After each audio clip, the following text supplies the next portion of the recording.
Okay, guys, you have to hear this article. It is a little crazy. Um, so August 20th, 2023. The next major war is reportedly about to begin, and D-Day has already been chosen. That is the name of the article. So obviously, we got someone trying to decide our doomsday date and when the whole shabam is going to start. And like I was saying earlier in the year, this whole ordeal with Ukraine, this is what we were looking at. Um, this isn't good. It's really bad. So, not another one. As I have repeatedly warned my readers, leaders, all over the globe seem to have come down with a really bad case of war fever. Instead of sitting down and attempting to find solutions through diplomacy, many of our leaders seem quite eager to use military force to settle matters these days. There is no peaceful end to the war in Ukraine on the horizon. China is making preparations to invade Taiwan, and the shadow war in the Middle East could easily erupt into a full-blown regional conflict. But in this article, I'm going to focus on the next war that is reportedly about to begin. A group of nations in Western Africa, known as ECOWAS,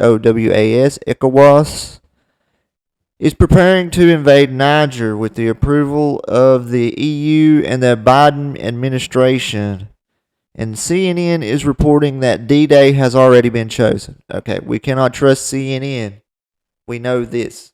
They've reportedly lied and been caught.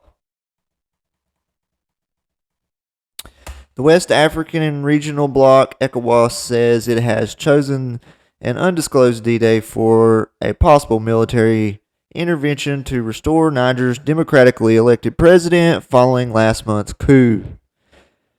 Abdel Fattah Moussa, the Commissioner for Political Affairs, Peace and Security of the Economic Community of Western African States, ECOWAS bloc, said that military forces are ready to go anytime the order is given for military intervention in Niger. The D-Day is also decided, which we are not going to disclose, Moussa told the journalist after the 2-day meeting of West African defense chiefs in the Ghanaian capital of Accra, ACCRA.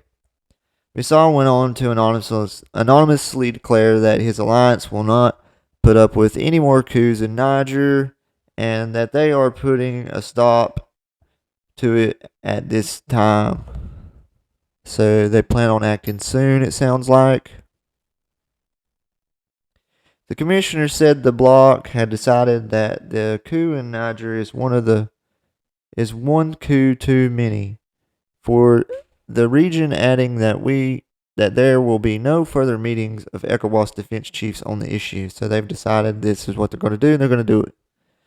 We are putting a stop to it at this time, Moussa said in his concluding remarks. But what most people in the Western world don't realize is that there is a lot more to this story than we're being told. For decades, puppet politicians have allowed wealthy Western nations to exploit Niger. It has vast quantities of gold, uranium. There's your exploitation reasons, right?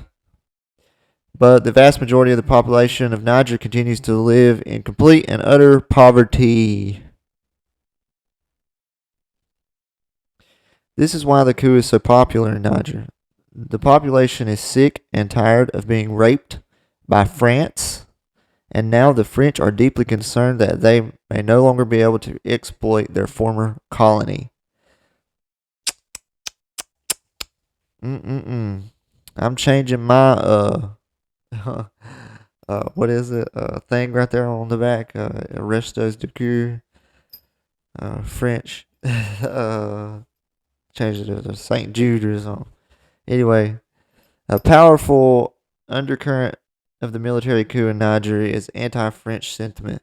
emerging from a sense that Niger has already been exploited by its former colonial master, France. Supporters of the coup have protested at the French embassy and otherwise attacked French interest in Niger. This is not just a French problem and the colonies left over from that old time. This is also a problem in the United Kingdom as well. They exploit those nations too for their own benefits. One particularly prominent complaint has to do with French use of Niger's rich resources, especially gold and uranium. While Niger remains one of the poorest nations in the world, French President Emmanuel Macron, who is fresh off the heels of riots and an uprising in Paris, largely perpetrated by immigrants from France's former colonies, has warned Niger against any attack on France's interests. She's basically telling me to put them down if they riot and protest. Of course, you won't hear any of this on the corporate news networks. Right?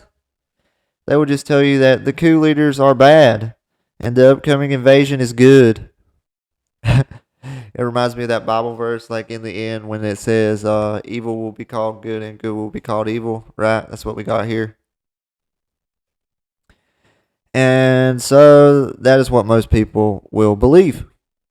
By the way, did you know that the U.S. currently has more than 1,000 troops in Niger? And yes, we stick our nose in everybody's business. We're the bully on the block.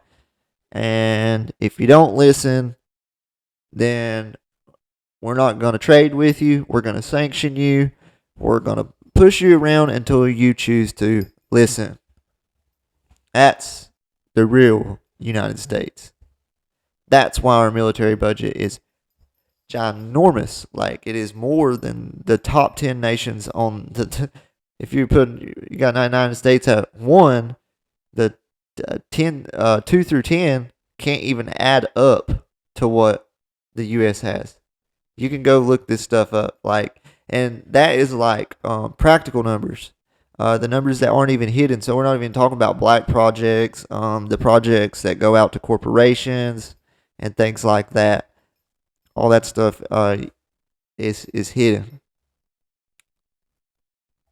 The United States has 1,100 troops in Niger, where it has spent hundreds of millions of dollars training security forces to battle against terrorist organizations. Niger is a critical part of America's overall counterterrorism strategy, especially given the rise of Islamist extremist groups in Africa.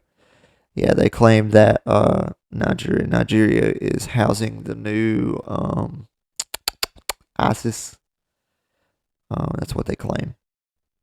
Why did we need to have so many troops there? Sadly, it seems like we have troops almost everywhere. Ultimately, the U.S. military is used to keep order all over the world, and that often means protecting Western economic interests. That is true. True. Meanwhile, we have just learned that the Netherlands and Denmark have agreed to provide Ukraine with F-16 fighter jets. Man, why does everybody want to... This guy is so right, guys. I mean, everybody is wanting to escalate this into something that it's not. You got China wanting to invade Taiwan. I'm not going to continue to read down this article, but... I mean, guys, you need to come to a table and sit down and just talk, okay? The answer is not always explosions and military power, right?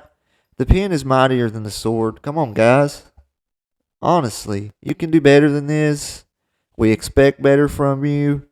Come on, man. I mean, like you say, come on, man. We expect better from you, Joe.